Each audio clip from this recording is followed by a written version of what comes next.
मेरे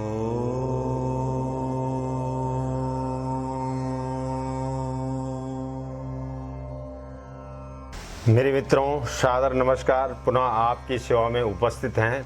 आज का विषय है पितृ शांति। पितृ शांति कैसे हो सकती है? पितृ क्यों नाराज होता है?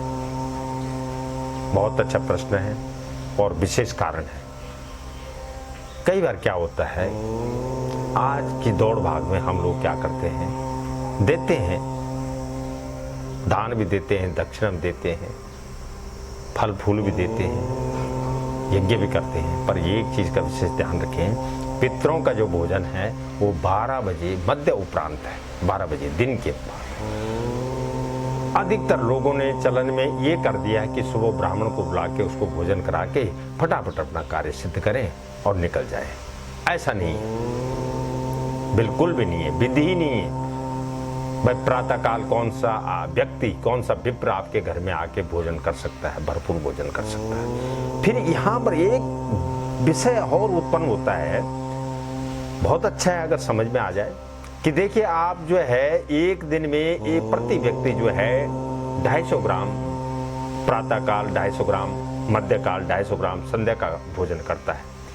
इन तीनों की जो संख्या बनती है 750-800 ग्राम जो बनती है।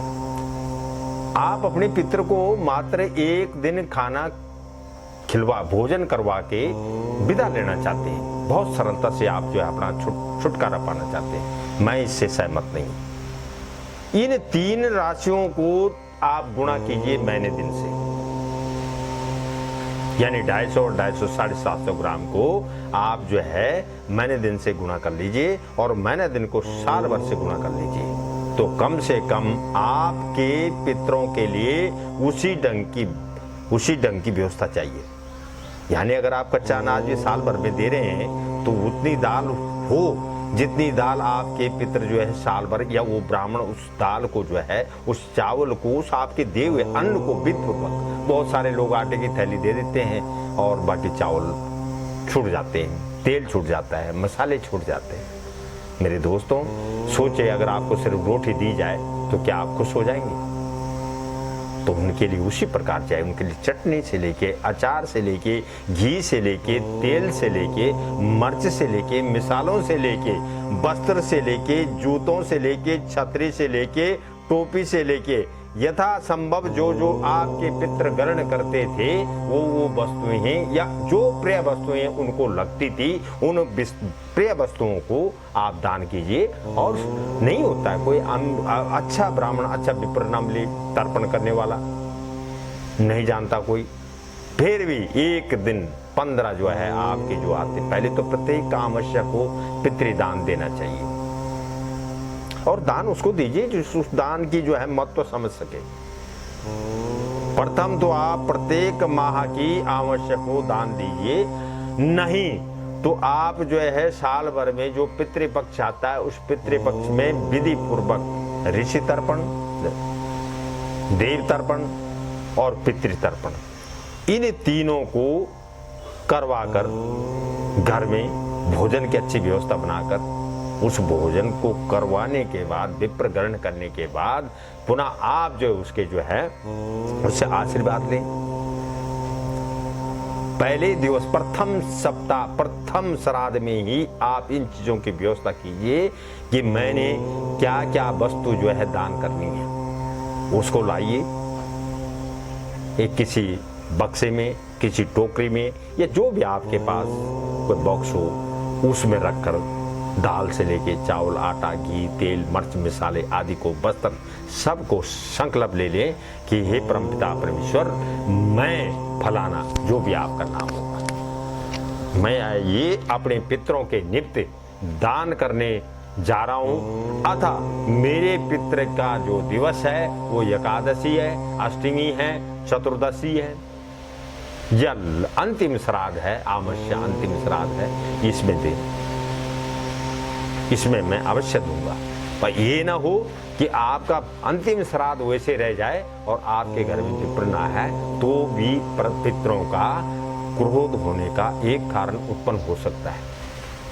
दूसरी बात, नहीं आपके पास कोई बात नहीं, आप फूल पत्ती द्वारा खाना बनवा लीजिए, उसको जो है गाय, श्वान का है, सुरभि का है और काक का है, इन 3 बलियों को निकाल के विधिपूर्वक आप जो है अपने कोई जमातियों को घर में बुला लीजिए, उसको खिला दीजिए।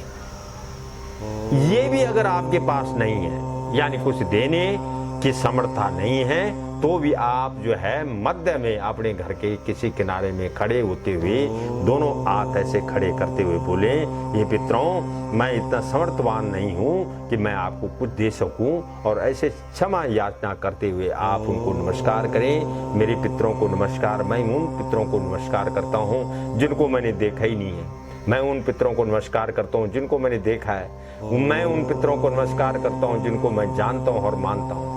अतः मेरे पितर मेरे घर में रुष्ट न होकर मुझे शांति प्रदान करें। एक वस्तु हो रहा है, इसी में एक वस्तु हो रहा है और बहुत अच्छा विषय, अच्छी विषय वस्तु है। वो ये है कि जो लोग पितरों को ढोंग मानते हैं, वर्तमान युग में युग परिवर्तन हो चुका है। जो लोग ये कहते हैं कि पितर है ही नहीं, ये ध्यान रखें कि आपके पितर आपके घर में आके आपका जो वॉशरूम है उसमें जो गंदा पानी होता है उसमें स्नान करते हैं, उस पानी को पीते हैं। इसलिए उनके लिए 1 लोटा जल उस समय या अमावस्या की रात्रि को जरूर कहीं दक्षिण दिशा में, पूर्व दिशा में, उत्तर दिशा में, जहाँ भी आपकी इच्छा हो, जो भी आपकी समर्था हो, जरूर रखें। घड़ी में रखें, गिलास में रखें, लोटे में रखें, किसी बर्तन में रखें। दूसरी बात जो हम कह रहे थे कि जो पितरों को नहीं मानते, उनका पितर उनके रक्त को चूसा करते हैं, उनके रक्त को पीते हैं। कैसे? सपोज आपके शरीर में फोड़ा हो गया, आप गिर गए, आपका खून निकल गया, बह गया, आपका रक्त बह रहा है, आपको नहीं महसूस हो रहा है, आप डॉक्टर के पास जा रहे हैं, वहाँ 1 महीना, 2 महीना, 3 महीना, 4 महीने का समय लग गया, आपका धन भी बर्बाद हुआ है, आपका समय भी बर्बाद हुआ है और आप मानसिक तौर पे भी जो है बीमार रहने लग गए। तो इसलिए पितरों को ये ना बोलें कि विप्रों ने अपने समाधान के लिए ये समस्या खड़ी की है, ऐसा बिल्कुल नहीं है, बिल्कुल भी नहीं है। तो मैं समझता हूँ कि पितरों के प्रति आपका जब भाव बनता है, देवताओं के प्रति भाव बनता है, ऋषियों के प्रति भाव बनता है, उनका कृतज्ञ होना चाहिए तहे दिल से आभार कीजिए किसी भी चीज का, तो आपके जो अपराध हैं वो क्षमा हो जाते हैं। और मेरे भाइयों, पुनः आज का विषय यहाँ पर समापन करने के लिए हम अगले दिवस आपको मिलेंगे। धन्यवाद, प्रणाम और नमस्कार।